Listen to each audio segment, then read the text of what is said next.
Okay, then our next speaker is MacKenzie, who was educated at the University of Toronto in 18th century architectural theory and has been a professor in the Department of Art History at Concordia University for 3 decades.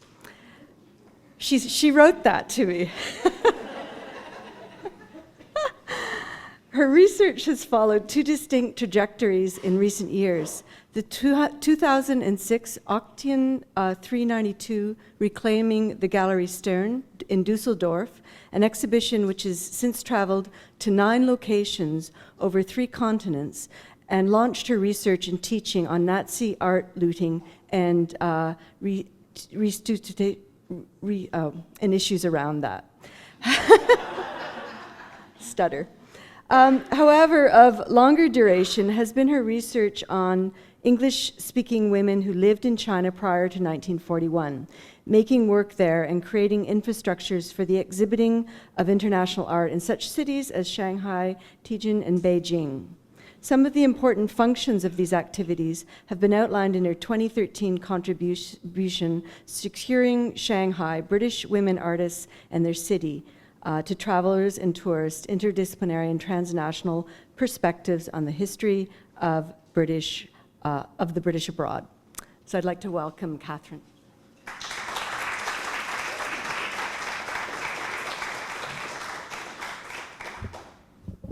Thank you very much. And the word is restitution. And if you have any art that you think, hand it over. Basically be my message. In recent hours, I have desperately wished to be a hummingbird, darting about Vera Weatherby Mortimer Lamb's garden in the 1950s, listening to her chat with Irene Hofer-Reed, creator of this painting. The women had known each other forever, a friendship beginning in with their fall 1925 registration in the first class of the Vancouver School of Decorative and Applied Arts. They were part of a vibrant group, a cosmopolitan, metropolitan, Neapolitan class, an Oriental, Occidental, accidental mass, as the students described themselves in one of their small publications. Graduating together, Vera and Irene shared studio spaces for postgraduate studies at the school for 2 semesters at the Royal Academy Schools in London, and after they returned together in the spring of 1932 for requisite struggle as emerging artists. Within a year, they ended up on opposite sides of a firm line drawn temporarily in the sand of the Vancouver art world. From 33 to 35, Hofer taught drawing at their alma mater, which engaged in a struggle for students, while Weatherby joined a breakaway group headed up by her teachers, Frederick Varley and Jacques MacDonald, and Harry Tauber, a Viennese theatrical designer, fresh from Cuba, where he did edgy work. And together they founded the British Columbia School of Art. This rebel college expected, its mandate declared, to make contact with the Orient through exchanges of exhibitions and artists of the Orient to teach us new phases of expression. Clearly, these 2 women would have had plenty to talk about in Vera's garden, including much that I should know prior to, I hope, not laying an egg in another garden, a rather more sacred garden of Canadian art history. Over the years, efforts have been made to grow an audience for Hofer-Reed, the most recent being a 2013 exhibition at the Burnaby Art Gallery, which made strategic use of Emily Carr to open up space for another woman artist, and I think that's a wonderful function. With less effort, Weatherby's work has collected small notes of appreciation, largely through her portraits of Frederick Varley and Molly Lamb, the latter especially in the wake of Lamb Bobek's death last year. Actually, Weatherby has always enjoyed greater visibility than her friend. Not as a painter, it must quickly be added, but as a face created by artists, which seems to have attracted several generations of Canadians. It became a virtual logo for John Vanderpant's photography and gallery business, not long after he encountered the young student in the late 1920s, and was, we are told, struck by her spiritual beauty. The allure of Vera's face for the photographer/cultural animator was considered strong enough to justify its use on the cover of the catalog for the, I think it was 1976 retrospective of the work of someone now better known for and appreciated for photographs like Colonnades of Commerce from 1926. Recently, more Veras have entered the readily accessible landscape of Canadian art, scattered through Robert Amos's 2013 monograph, The Art Lover, a biography of Harold Mortimer Lamb, Mining Association executive, supporter of modern art, collector of Chinese and Japanese art, and internationally exhibited photographer. The project gives much space to Weatherby, who Mortimer Lamb married in 1942. Utter devotion to the man who was 40 years her senior is what marks the woman we are asked to meet through Mortimer Lamb's photographs and paintings by Amos. And here he is showing one of the portraits. At the left, the very left of the image on the screen, however, can be seen a watercolor portrait of Vera made by the artist Frederick Varley, who more than anyone else ensured that most of us in this room have probably encountered her face somewhere. His paintings, it's not a particularly great slide, sorry. His Faces of Vera, brought forth in a series of paintings and drawings made, as Katarina and Tassanova would have it, with an intensity unrivaled in Canadian art, are thick on the ground in museums and collections. One of the earliest on the screen won the Willingdon Prize in 1929 and quickly purchased by the National Gallery of Canada, began an oil-on-canvas romance with Varley's purported muse and mistress. The most prominent of the Vera paintings, variously dated from 1930 to 31, has been at the National Gallery since its donation by Vincent Massey in the 60s, and figures large in discussions of Weatherby's role in encouraging Varley's exploration of spiritual auras. It shows up everywhere, including on stamps.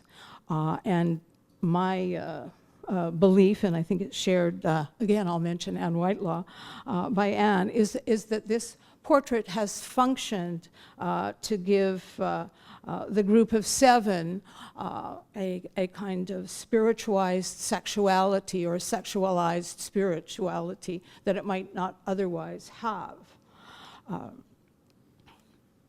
Even when one seeks to escape Varley's Vera, she is there, as in this particular work. Debate there may be about whether the artist had his Eastern coordinates right for the title, but there is consensus about the charged importance of the totemic figure of Vera. As Monique Wester writes, her head thrust upward, her body erect and immobile, Vera's complete absorption by the cosmos is revealed through the brilliant use of color, which submerges her in a sea of rich blue impasto. Other writers go to even greater lengths to somehow try to capture a very charged canvas, it is argued. The Rana was not easily accomplished, that painting that we just looked at. Weatherby, at one very difficult moment, is reported by Varley himself to have spontaneously scraped paint off the canvas, forcing Varley to rethink. This act may not have been motivated by what she saw of herself on the canvas, but there is evidence elsewhere of a very strong interest in how she would be seen, a strong interest on her part. This self-portrait by Weatherby has long resided at the Art Gallery of Greater Victoria. The potential for it to attract attention, however, has been enhanced by Amos's provision of a full-page color illustration. Excuse me.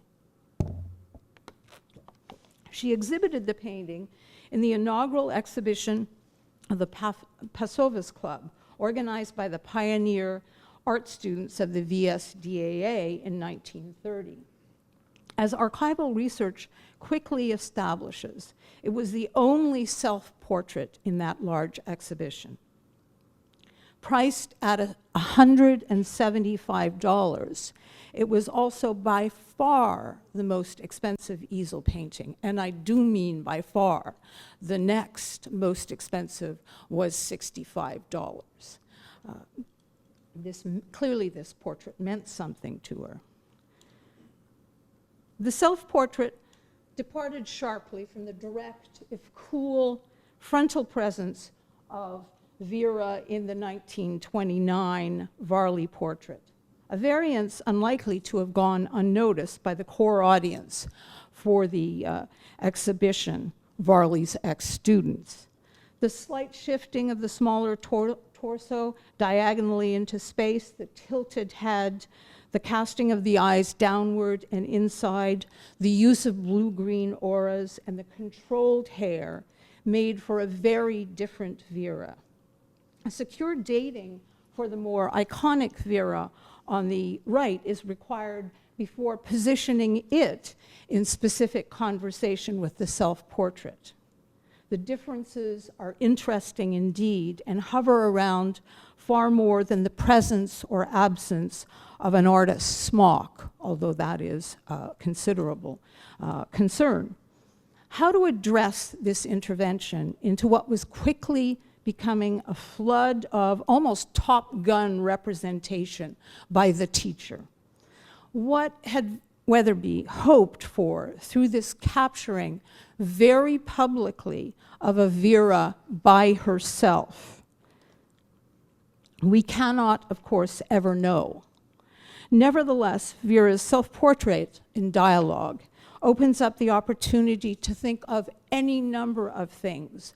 But for me, a pressing example is about how some women art students can be in extraordinarily complex places when negotiating their own subjectivities before their peers and in front of the people who have given them special attention.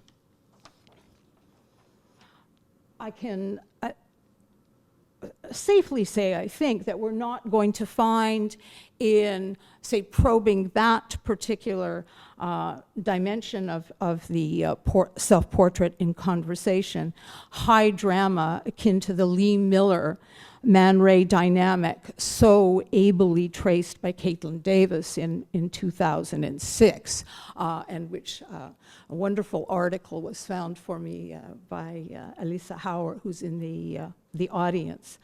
That does not mean, however, that in the absence of high drama, this painful subject in certainly art education should not be explored, along with any other number of issues that might emerge from putting those three portraits together. That being said, before attempts are made to draw interpretive or theoretical horizons for the exchange opened up by Weatherby herself, it is wise to trouble one very handy historical contextualization. Weatherby has been positioned as an expressive vehicle for the eclectic mix of Eastern spiritualism, said to have been an engine behind Varley's British Columbia work. Her residence, always near Chinatown, has also been given as a reason why teachers and students from the Vancouver School and the BC College went for visits to that part of town. Her actual, rather than represented body, has repeatedly been drawn into Oriental and Orientalizing schemes. One of her schoolmates concluded that Varley was attracted to Vera because she resembled a plaster cast of an Oriental head he used in his drawing classes, and which fascinated him. She has been described by colleagues and by art historians as almond-eyed.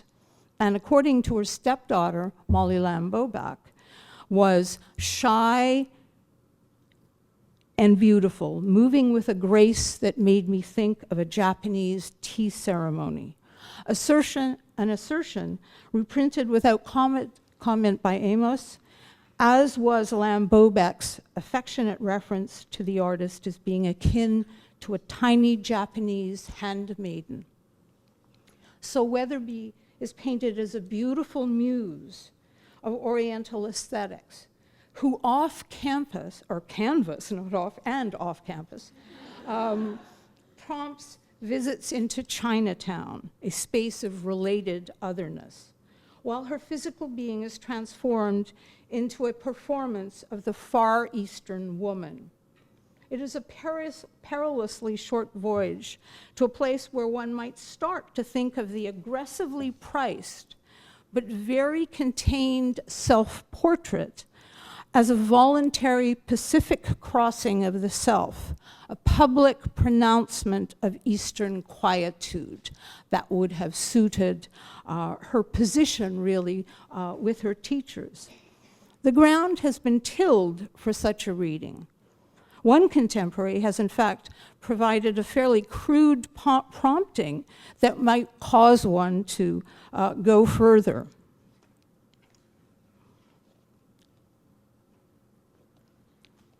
Fred Amos, a classmate, and from 1952 to 70, head of the Vancouver School of Art, talked in the 1950s about the climate of the school under Varley.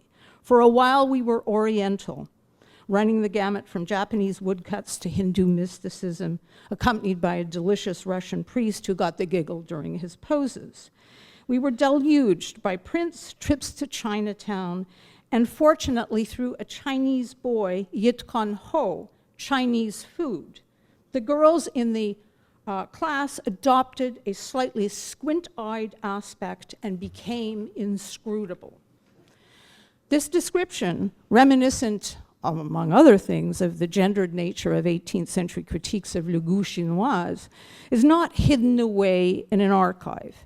It is available, raw, unrefereed, in Harper's 1977 Painting in Canada.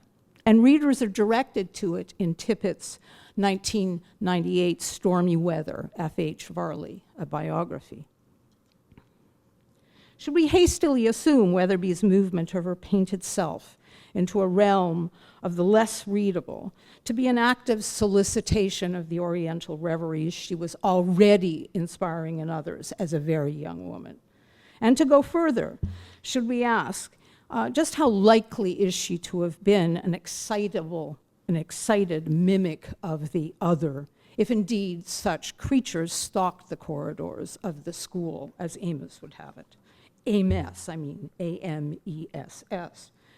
Weatherby was not one of what Jack Shadbolt, I think, caustically described as the girls in the Vancouver school from fairly wealthy families who did the traveling and had the dilettante education and all the rest. Her tightly knit family, headed up by a machinist father and a mother who worked in a stationery store before marriage, was spread throughout the Pacific Northwest. And she would frequently visit one of the more rustic wings of the family in Naramata, or she would be taken down to Bellingham, Olympia, and Seattle in Washington State, but nothing fancier during her studies than 8 months in England, funded by an enormously large scholarship from the school, the largest they ever gave. Pacific Northwest citizen, Weatherby was also a profoundly local resident, one whose attachment to her nearby school, considered the most cosmopolitan in Canada, was deep. When she finally traveled autonomously to Japan, China, and Hawaii, it was with her former elementary school teacher. She was well equipped to handle the diversity of the school. If we can just look in here. By her very early teens, she was not living near Chinatown, she was living in Chinatown, with adjacent homes, having as many as 40 residents who were seasonally unemployed, shall we say. The Weatherbys were in the same block as the very active Chinese Presbyterian mission, and from 1923 to 28, literally two doors away from the new Ming Sun reading room, which also had to move, I think it's important to point out, to accommodate a rapidly growing membership which had begun to include women. In short, she shared the same neighborhood as Yit Kon Ko, the man who, the boy, excuse me, who supposedly invited everybody to learn about Chinese food. There he is, sitting here. He is slowly being dragged out of his descriptive limbo, and it has been discovered that he became an Esperantist, was the first person to solo Mount Garibaldi, was a commercial artist and owned and designed uniforms for his tailor shop. But he was a boy for descriptions of the school itself. I'm going to have to race to get through to the end. What I think we need to know about Weatherby is not only did she live in Chinatown, but she also, as opposed to, say, someone like Satira Frame, looked at specific members of the Chinese and Japanese community, as in this drawing, frequently giving these individuals names for her paintings, starting right from 1929, and probably best known to most of you, in 1934, this award-winning painting, which named a fisherman fish peddler who lived under the bridge, the Burrard Street Bridge. She eschewed picturesqueness, she gave people identities, and insisted, if you will, visually, on an acknowledgement that people lived in Vancouver who might be associated with the kind of Orientalist climate that existed in the Vancouver school, and which has up until now largely been discussed only in relation to who was reading what book and who got to go visit Rabindranath Tagore when he was in town. Vera Weatherby lived in Chinatown. She lived 4 blocks away from Yit Kon Ho, who clearly had intellectual interests. And she also would have had some capacity, at least, to talk to one of the models who was brought in, always described as a Chinese boy who did cooking for the school when they went to camp, but in fact had a name, Edward Band, and had a profession, that of commercial artist. So in looking, sorry, oh no, how do I get my portrait back? Just for 1 minute more, and then I'm going to leave, I promise.